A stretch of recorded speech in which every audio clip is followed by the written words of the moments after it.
At 14, my parents made me sign a $600 rent contract or leave home. A week later, a lawyer's letter landed on their table, and their faces went pale. My mother told me one day when signing a permission card that now that I'm 12, I can buy my own school lunch. We're not made of money, and you should understand the importance of hard work.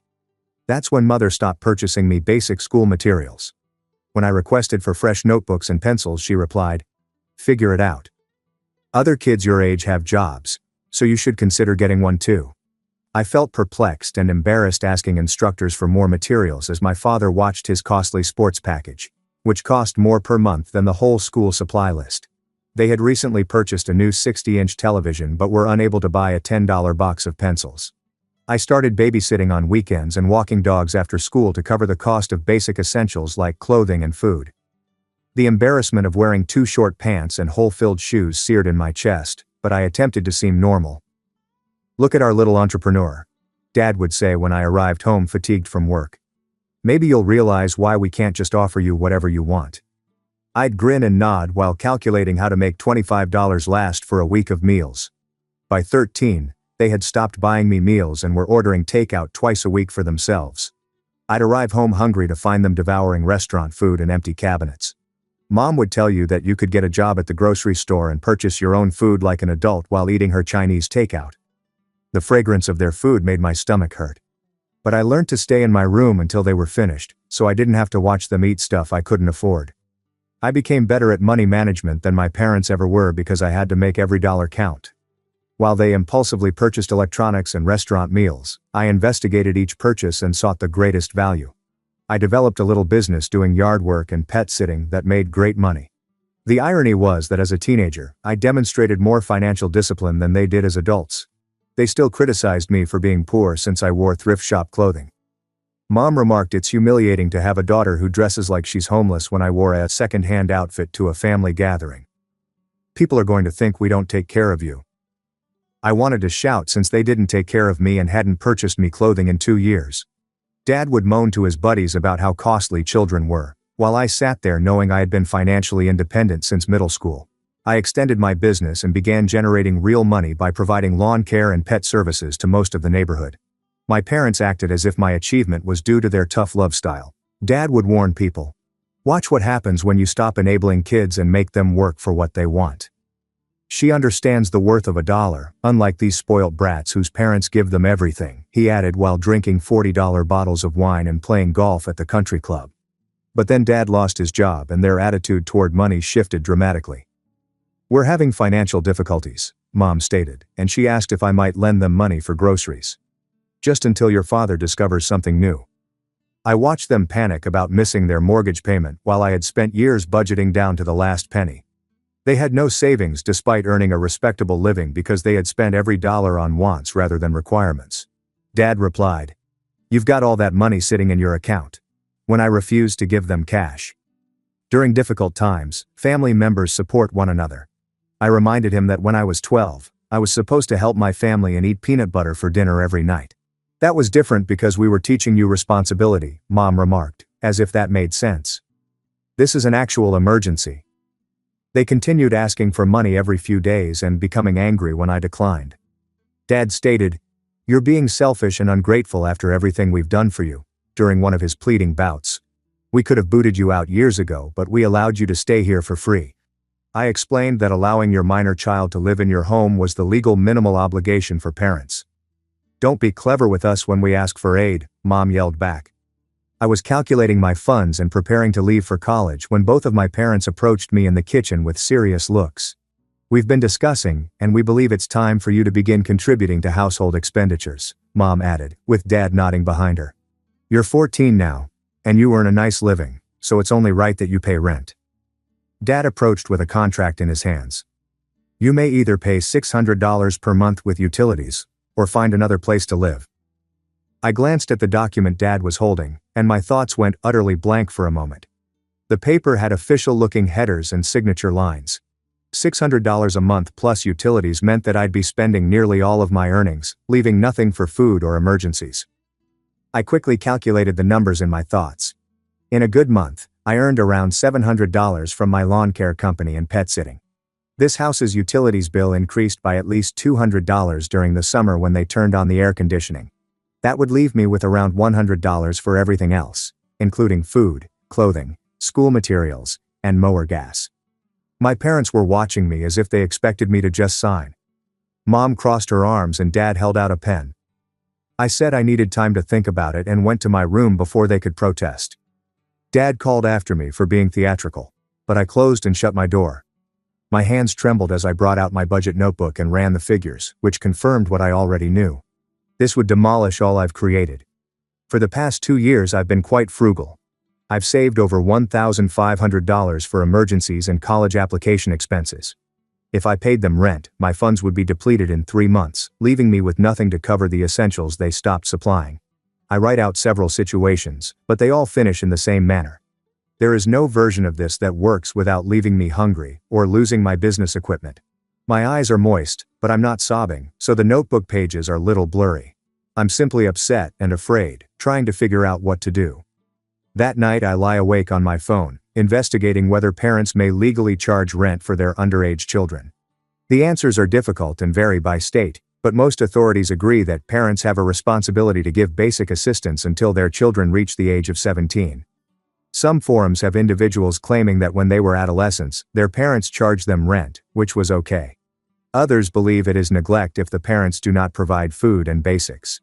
According to a legal assistance website, parents are responsible for providing their children with shelter, food, clothes, medical treatment, and education. Charging rent may be okay if they are still supplying all of the other necessities, however my parents have not purchased me food in over a year. They have not purchased me clothing since I was 12.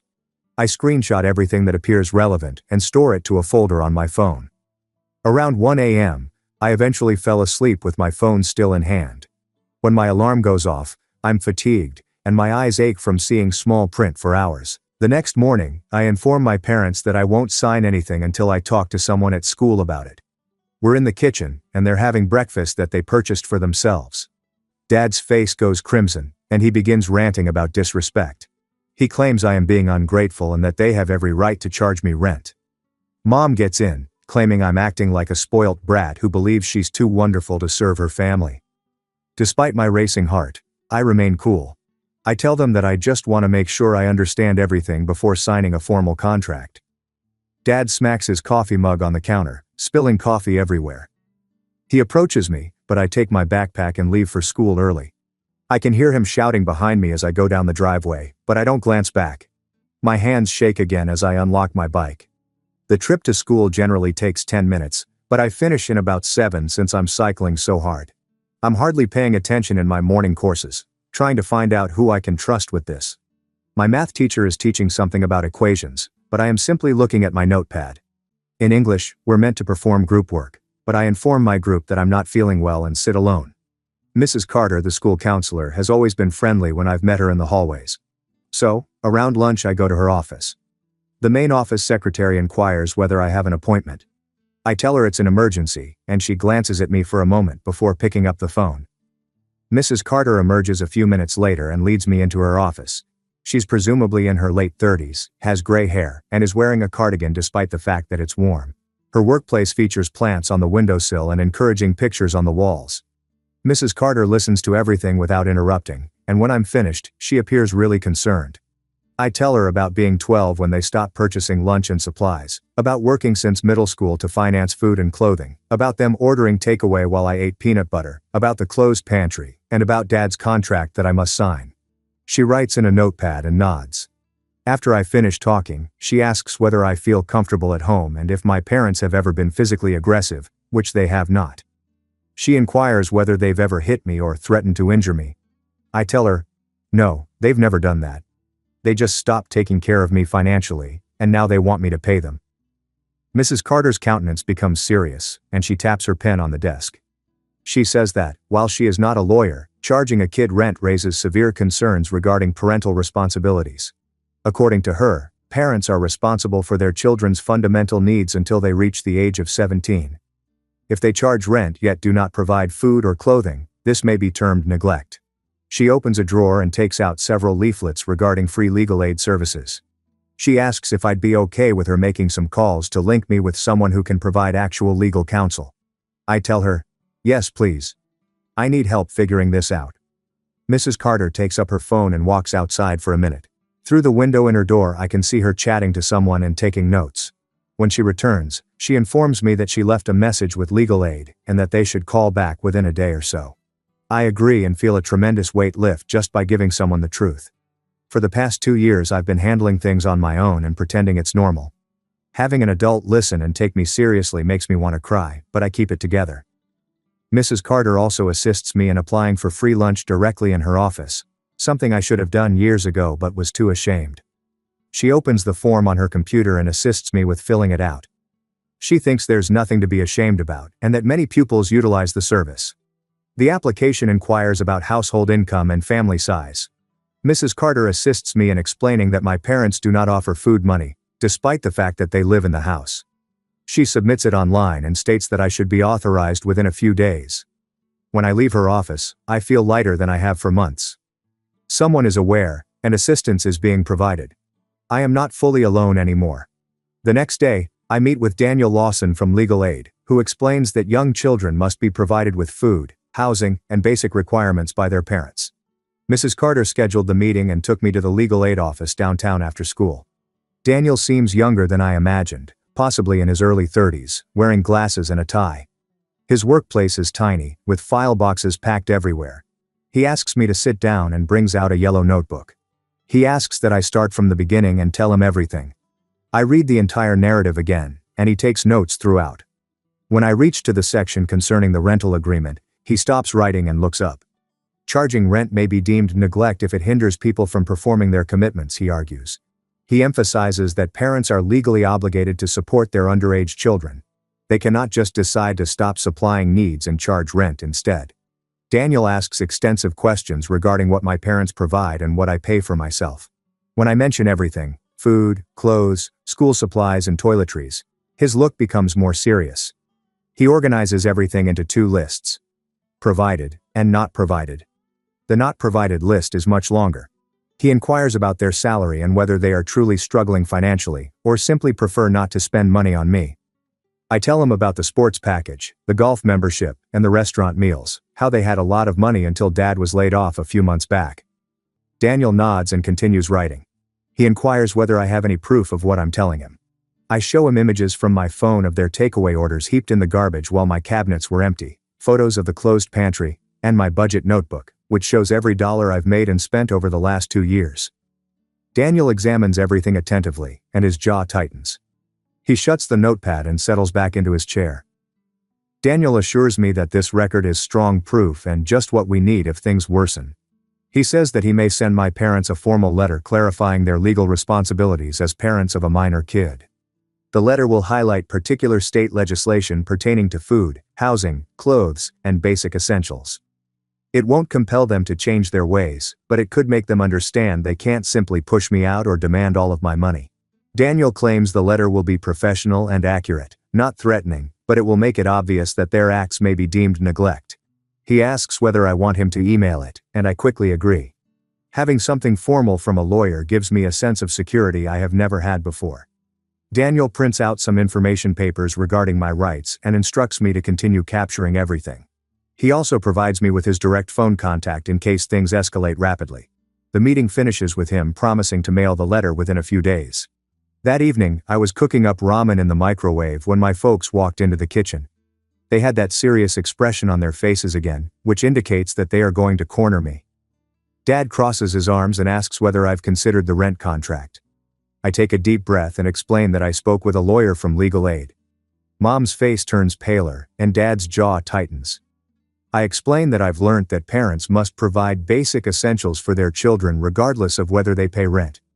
Dad's face goes crimson, and he begins ranting about how I am threatening them and making them appear like awful parents.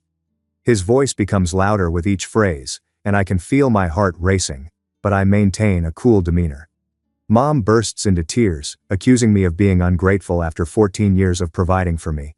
She is crying to make me feel bad, but I have seen it too many times to fall for it. Dad approaches and yells, "I'm tearing this family apart over money." I remain cool and explain what Daniel told me. I'm happy to help with household tasks and contribute in acceptable ways, but I won't sign a contract that takes all of my wages. Despite the fact that my hands are shaking, my voice remains firm. I tell them I need the money for food and school supplies because they stopped supplying them years ago. Dad opens his lips to scold again, but I just turn and walk to my room. They are both shrieking about disrespect and ingratitude behind me, but I continue to go. I hear them rush off to their bedroom, slamming the door so fiercely that the entire house shakes. I lock my bedroom door and sit on my bed with my phone, informing Mrs. Carter that the conflict occurred and that I'm okay. She texts back right away, asking if I'm safe, and I say sure, but I'm rattled up. The home is silent for the remainder of the night. The following week passes with my parents rarely speaking to me. Then one afternoon, I'm at school when Daniel's letter arrives via certified mail. I know because when I return home that evening, the entire house seems changed. The air is dense and strained, and my parents sit at the kitchen table, documents strewn out in front of them. They do not glance at me when I walk in. They say nothing. I take a bite from the minimal resources I can find and head directly to my room. In some ways, quiet is worse than screaming. I hear them chatting in low, furious tones during supper, which I typically avoid, but I can't understand what they're saying. This goes on for days, with them treating me as if I'm invisible while simultaneously observing my every move. Mrs. Carter began checking in with me practically every day at lunchtime. She leads me into her office, where we work on creating a realistic timetable that combines school, job, and study time. My grades have been decreasing because I am too weary and anxious to concentrate on my assignments. She writes my instructors, explaining that I am struggling with family concerns, and assists me in obtaining extensions for missed tasks. We figure out which classes require the most attention, and when I can spend my leisure time to catch up. She also links me with the school's homework aid program, which provides free tutoring. Mrs. Carter creates a spreadsheet covering my complete week, including school hours, job shifts, study blocks, and even time for sleep. Seeing everything put out helps me realize how much I've been attempting to do alone. She prints one copy for me and maintains another in case we need to make changes. My neighbor, Mrs. Parker, has noticed that I am taking my lawn equipment to her garage more frequently than normal. One day, as I was storing my mower and trimmer, she came outside and asked whether everything was well at home. I offer her a sketchy response regarding my parents' financial concerns. Mrs. Parker glances at me for a long time, as if she's debating whether to press for additional information. She doesn't push, but her face suggests she understands more than I do. She notes that her garage has plenty of space if I want to store all of my equipment there permanently rather than just sometimes. I thank her and accept the offer, relieved that my pricey instruments are safe from my parents' interference. The next week, Mrs. Parker begins to give me more steady employment. She asks if I can mow her lawn every week rather than every other week, and if I can also help with some garden care.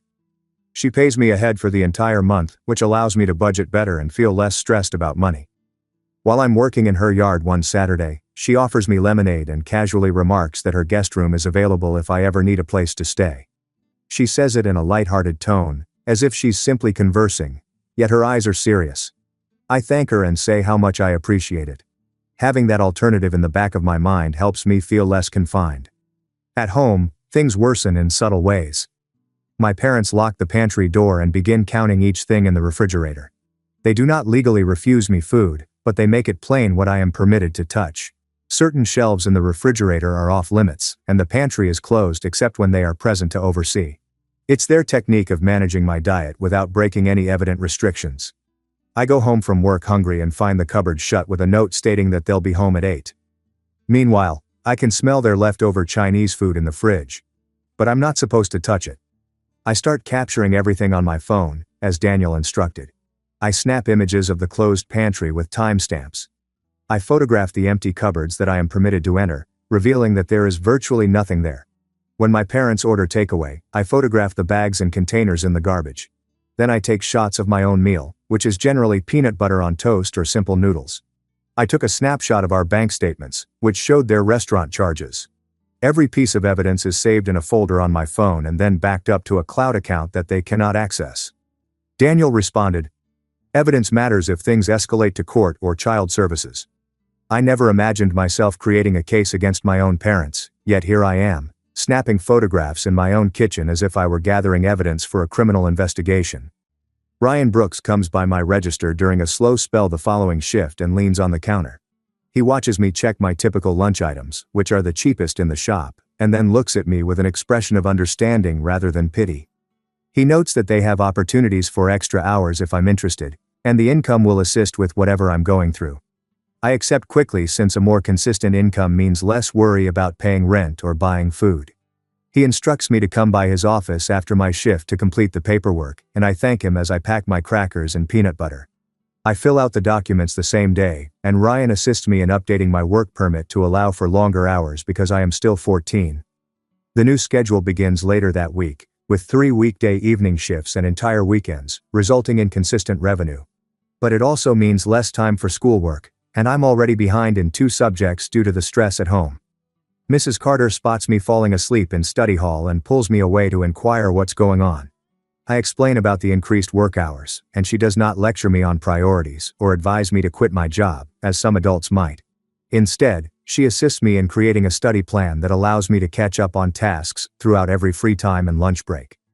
She even talks to my instructors about project extensions so I don't become overwhelmed with late work. 3 days later, I get home after an evening job to find Dad standing in the driveway, arms crossed.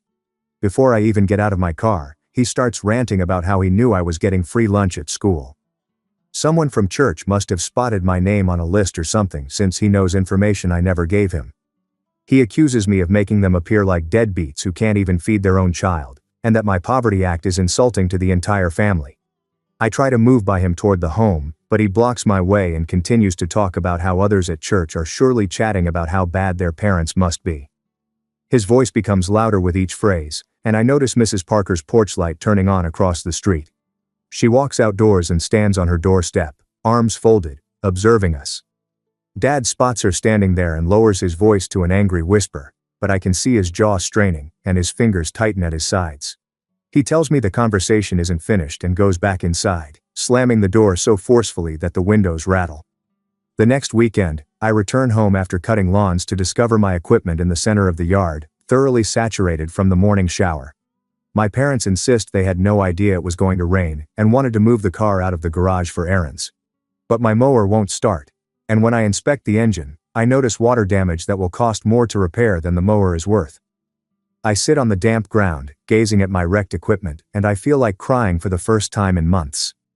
This mower represented half of my company, and replacing it will require weeks of saving. Mrs. Parker arrives about an hour later and discovers me still sitting there, trying to figure out what to do.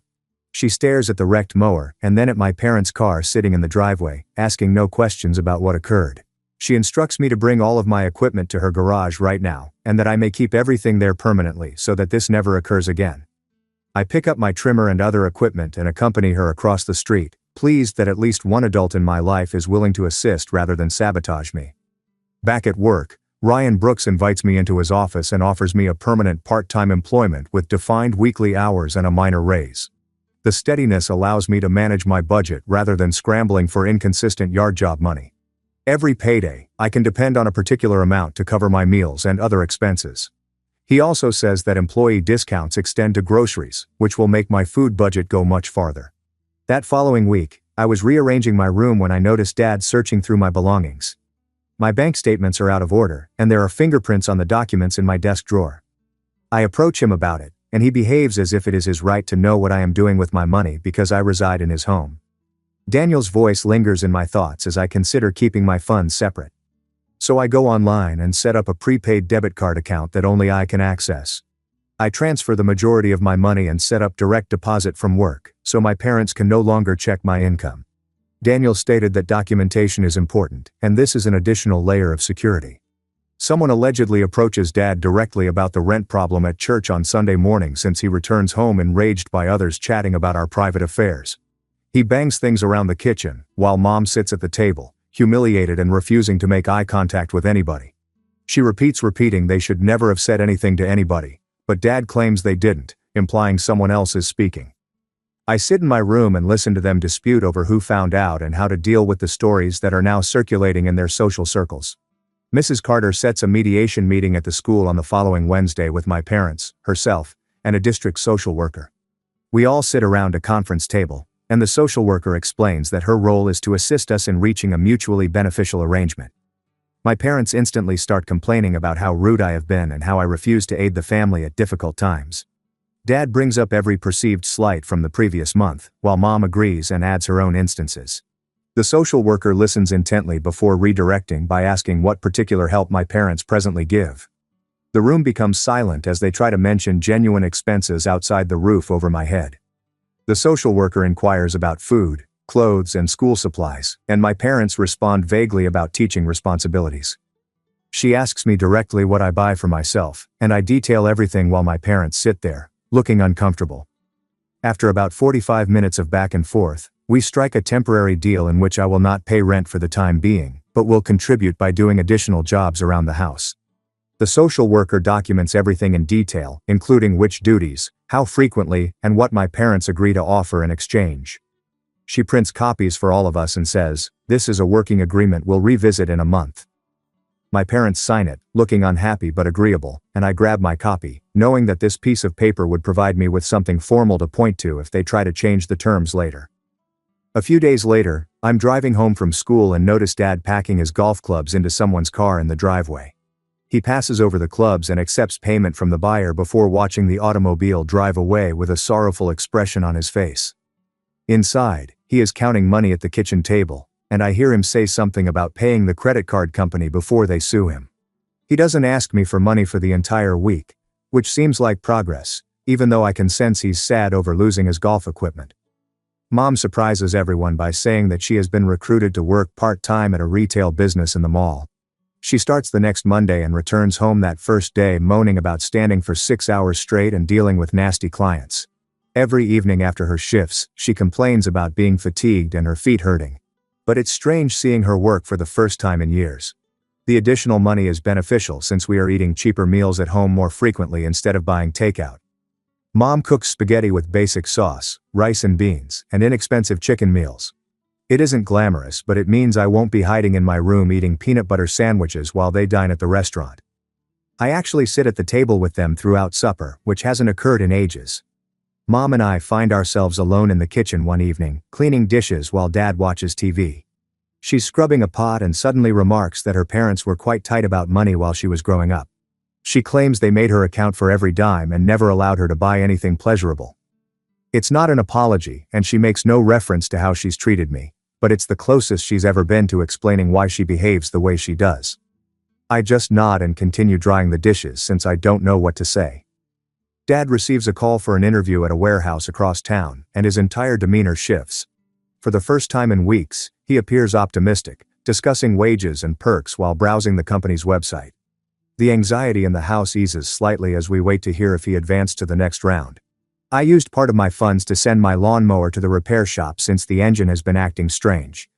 The man fixes it, and I buy better, longer-lasting equipment, a new trimmer and other professional-grade tools. Mrs. Parker sees me unloading everything and offers to let me organize her garage so that all of my business materials are in one location and easily accessible. We spent Saturday afternoon putting up shelves and hanging tools on the wall. She labels everything and even creates a scheduling board so I can see which clients want care each week. At work, Ryan Brooks begins teaching me about payroll and taxes during slow hours when there are few clients. He tells me how to read my pay stub and discusses the withholdings and deductions. He discusses budgeting tactics and how to plan for large costs. He treats me like a true adult employee rather than a child, which feels fantastic after years of being regarded as a burden at home. Daniel calls to check in and see how things are doing with my folks. I inform him about the mediation agreement, and he suggests we make a safety plan in case they try to push me out anyhow. He instructs me to write down Mrs. Parker's phone number, Mrs. Carter's mobile phone number, and the location of a juvenile shelter downtown. He tells exactly what to do if I return home and the locks have been changed or my belongings are vanished. Knowing I have a strategy makes me feel less anxious about what may occur. My parents began cooking at home more frequently. And one day, I realize the pantry's lock is missing. Mom really asks whether I want anything special from the grocery store the next time she visits, which is bizarre. I almost can't believe this is happening.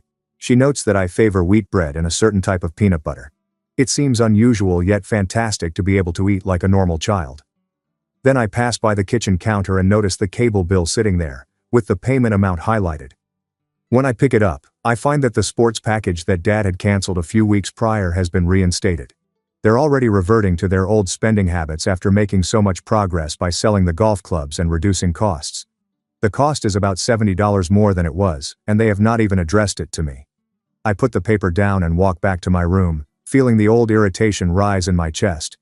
They can't help themselves, even though they should be acquiring better money management skills. A few days later, I'm doing schoolwork in my room when I hear loud noises from the kitchen. Dad is angry over the bank issuing an overdraft warning, and Mom's voice grows louder, stating she had no idea the account was that low. I open my door and hear Dad accuse her of overspending at Target, while she responds with his bar tab from last weekend. They go back and forth, recounting every purchase the other person made, with neither accepting responsibility for their own expenses. The dispute lasts approximately 45 minutes before they both storm off to their own rooms, and I realize they have learnt nothing from the previous several weeks. The next morning, Dad approaches me before school and begins discussing how the home costs are rising. He thinks I should start contributing since the bills are too much for the two of them to bear. I take out my phone and show him a snapshot of our written agreement from the mediation meeting, the one that states no rent until I am 17. He goes crimson in the face, but I remain calm and inform him that we have already agreed on conditions. He mutters something about ungrateful children and goes away, but I can see he has other plans. That evening, Mom approaches me in the hallway with a phony, cheery look and begins discussing a new method she devised. She suggests that instead of calling it rent, we utilize chore credits, in which I earn points for domestic activities that contribute toward covering bills. I stare at her for a second before responding. That sounds exactly like rent with extra steps. And the answer remains no. Her grin fades and she huffs off to whine to Dad about how tough I am. I walk to my room and write Daniel about what just transpired. He answers within minutes, telling me to start documenting everything in detail. I open a new note on my phone and start writing down what food is now in the cabinets, when time my parents bought pizza for supper while I ate cereal, and images of the money they left on the counter to demonstrate their spending habits. Daniel responded, "If we need to escalate the situation, having solid evidence will protect you from their version of events." Every day, I make records, noting when they order takeaway, when the pantry contains food that I may use, and any comments they make about money or my alleged commitments.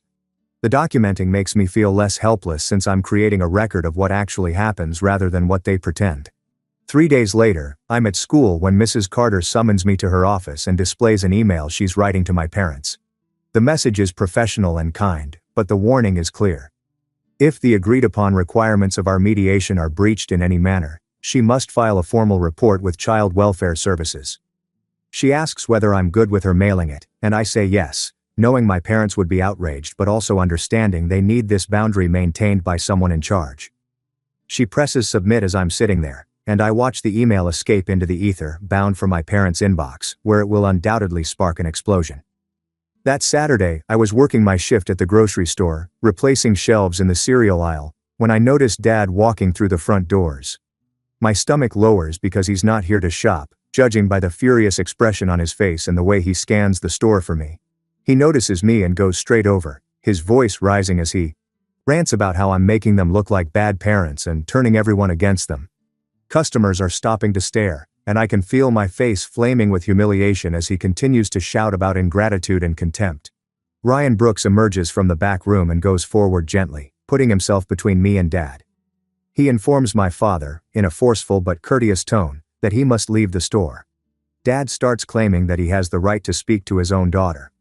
Ryan does not back down. He just emphasizes that he must go immediately or Ryan will contact the police for making a disturbance. Dad appears to want to dispute further, but something in Ryan's expression causes him to spin around and rush out, throwing the door wide so forcefully that it smacks against the wall. I'm shaking so much that I have to sit on a step stool, and Ryan and Jessica walk over to check on me.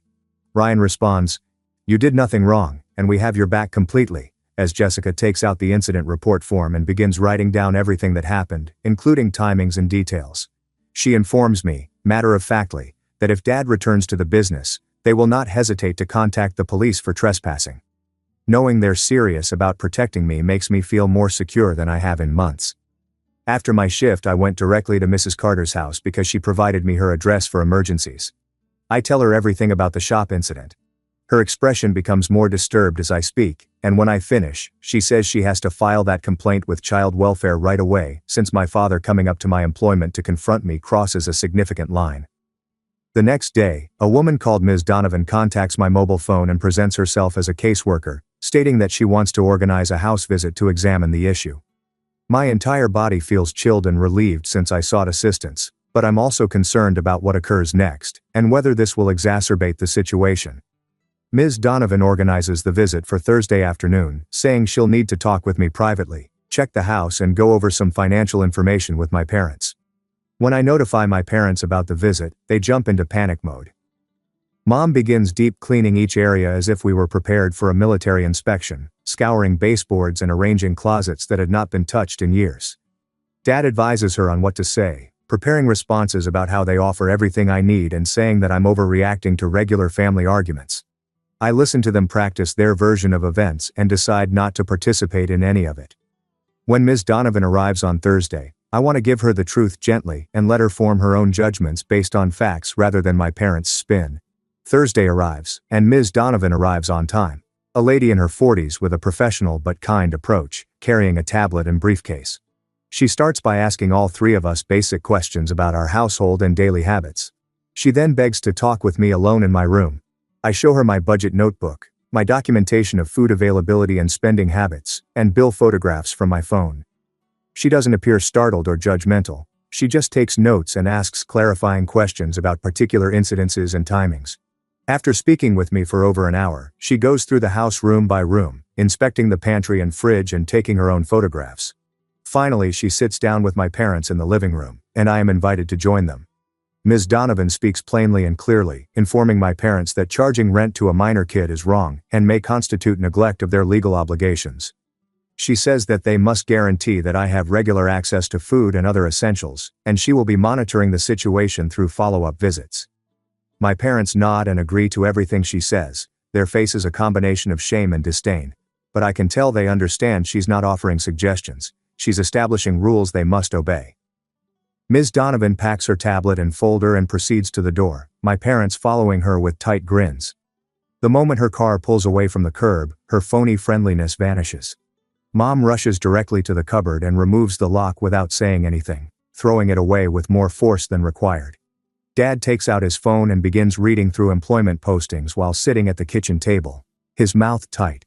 Neither of them looks at me or recognizes what has happened, but I can feel their rage permeating every part of the home.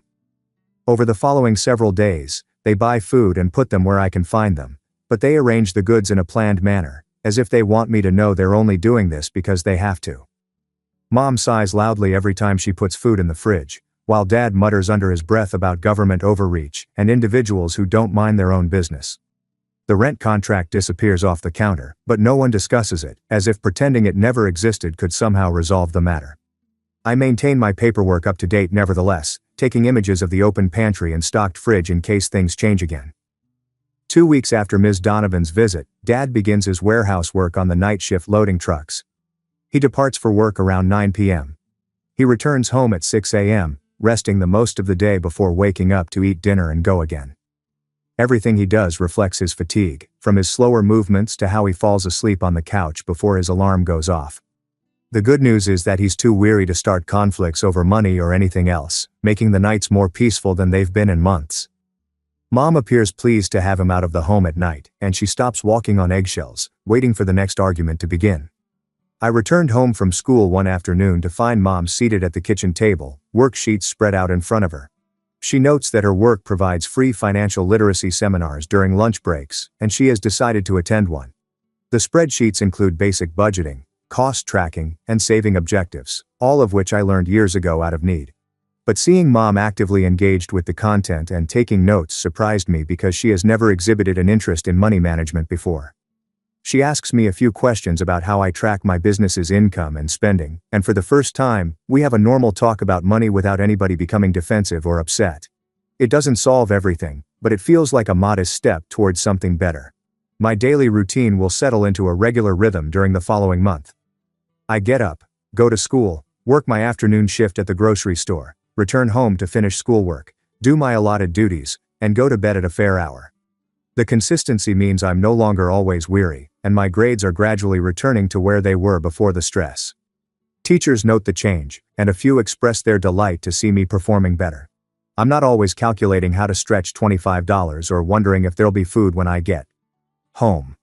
Life isn't ideal, and my parents still scarcely communicate with me beyond basic domestic tasks, but it's predictable, and I can concentrate on school and job without constantly managing crises. Mrs. Parker texted me on Saturday morning, asking if I wanted to spend the weekend at her house to rest and decompress. She claims her husband is visiting his sister and she would appreciate the companionship.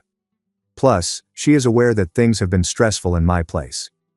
I ask my parents and expect them to make a huge issue about it, but Dad simply shrugs and says, "All right," and Mom nods without looking up from her budgeting spreadsheet. I pack a suitcase and stroll over to Mrs. Parker's house that afternoon, feeling lighter as I move away from my own front door. The weekend turned out to be just what I needed. 2 days of watching movies, assisting Mrs. Parker with some gardening work and eating meals without any stress in the air. She doesn't ask about my home situation, but she makes it clear that I'm welcome at her house whenever I need a break. Sunday evening, I return home feeling utterly energized and prepared to face whatever comes next. About 2 weeks later, Ms. Donovan arrives for her follow-up visit and sits with all three of us in the living room. She goes over her notes from the initial visit and asks specific questions regarding food access, my academic achievement, and home costs. My parents respond graciously, showing her the open pantry, filled refrigerator, and Mom's budget spreadsheets. Ms. Donovan is happy with the progress, but she reminds everyone that the case remains open for further monitoring, and she plans to check in on a regular basis over the next few months. After she goes, my parents resume their silent displeasure, but they make no changes, apparently knowing that Ms. Donovan was not giving suggestions. I met with Mrs. Carter for lunch one day to discuss my plans for junior and senior year. She cites a dual enrollment program, which allows high school students to take college classes at the community college while both receiving high school and college credit. The program covers tuition and provides subsidies for books and transportation. Mrs. Carter assists me in filling out the application immediately in her office and produces a good reference letter showcasing my work ethic and academic progress. I submit everything before the deadline and try not to get my expectations up too high, but the prospect of getting a head start on college while still in high school seems like just the chance I need. About a week after I submit the application, Mom approaches me in the kitchen and asks if I might lend them money for an unforeseen auto repair. Dad stands behind her, nodding, and they both have the same frantic expression I remember from when Dad first lost his job. I inform them I can draft a formal loan agreement outlining the amount, interest rate, and payback period so that everyone is on the same page. I take out my laptop and begin typing a simple contract while they watch. Their looks morph from optimistic to uneasy, and Dad eventually replies, "Never mind. We'll figure something else out." They walk away, and I keep the blank loan agreement form for future use, knowing that putting everything in paper protects both them and me. The next weekend, I notice the large TV has disappeared from the living room. Mom adds that they sold it to help pay off their credit card debt, and Dad canceled the costly sports package permanently. The living room appears empty without the large screen, and I can tell they both despise having made these modifications. But it's actual progress toward getting their finances in order, even if they plainly despise every step. Dad moans about missing his games, while Mom often emphasizes how little the old TV in their bedroom is in comparison to what they previously had. I don't mention that these are the types of sacrifices I've been making since I was 12, since it would just spark another battle. 2 months after completing my application, I receive an email informing me that I have been accepted into the dual enrollment program and would receive a full scholarship to cover my books and transportation fees. Beginning next September, I'll spend my mornings taking college classes at the community college and my afternoons completing high school prerequisites. The acceptance letter offers details on course choices and orientation dates. I print it out and present it to my parents, thinking they will be proud or at least recognize it as an accomplishment. Dad looks at it and says, "That's good," while Mom nods and explains how it will save them money for education later. Their reactions sting a little since this is a huge event and I worked hard to make it happen, but I'm learning not to look for affirmation from them. A week later, we all sit down at the kitchen table with a written paper that clearly states everything. No rent until I turn 17. My responsibilities include taking out the garbage on Tuesdays and Thursdays, doing my own washing, and assisting with meal preparation 3 evenings each week. Food access implies that the pantry and refrigerator remain unsecured, allowing me to consume whatever is available without seeking permission. My employment income belongs to me, and I am not obliged to contribute to home expenses. Mom reads it again, and Dad moves in his chair, appearing uncomfortable, but he does not object. We all sign at the bottom, and I take a photo with my phone before Mom drives me to school to give Mrs. Carter the original for her files. Mrs. Carter takes it over and approves before storing it in a folder with my name on it. She instructs me to notify her immediately if anything changes or if my parents attempt to amend the conditions without my consent. The next Thursday, we eat supper together at the normal time, with baked chicken and rice cooked by Mom using store-bought ingredients. Dad discusses a situation in the warehouse with a forklift that broke down. Mom describes a tough customer at her retail job who wanted to return an item without a receipt. I tell them about a quiz I performed well on in history class and a new client who wants weekly lawn treatment beginning in the spring. Nobody screams, mentions money, or makes disparaging remarks about my clothes or meals. It's not warm, and we're not laughing or sharing deep thoughts, but we're sitting together, eating a meal, and chatting about ordinary things with no stress in the air. After supper, I assist load the dishwasher as per the arrangement, and then retire to my room to complete my schoolwork. Looking ahead, I sense something I haven't felt in years: cautious hope for my circumstances. Mrs. Carter checks in regularly, and Ms. Donovan does monthly house visits. I have a clear path to college thanks to the dual enrollment program, which begins next autumn. Even though they still detest the scrutiny, my parents are better at managing their money now that someone is keeping them accountable. I've learned to stand up for myself when required, and that asking for help does not imply weakness or helplessness. Things aren't great with my parents, and they probably never will be, but I'm forging a future that doesn't rely on them being constant or abruptly changing personalities. Given where we started, that seems to be the best end I could hope for.